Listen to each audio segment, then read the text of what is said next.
Pia umaskini iko na levels. Kuna poverty line na kuna below the poverty line.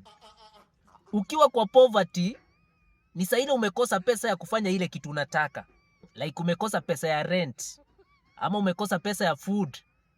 Yaani umekosa pesa ya kufanya mahitaji unataka. Hapo uko kwa poverty.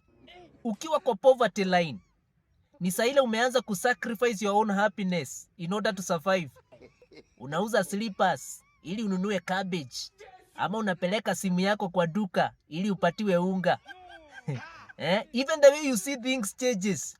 Yule mama wa kuuza makaa hapo nje unaanza kuona ameanza kupendeza.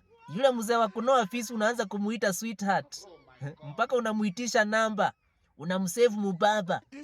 Hapo uko kwa poverty line.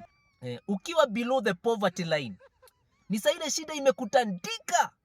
Unaanza kukosana na parts zako za mwili. Like unaweza angalia kichwa yako kwa kioo uanze kuitusi. Kichwa kubwa lakini huna akili. Sasa college ulienda kufanya disaster management imekusaidia na nini? Kwa bahati mbaya ukinyamba unaambia haga yako, we nyamaza. Kazi yako ni kuongea matope. Hapo uko below the poverty line. Umening'inia kwa maisha. Maukweli tupu.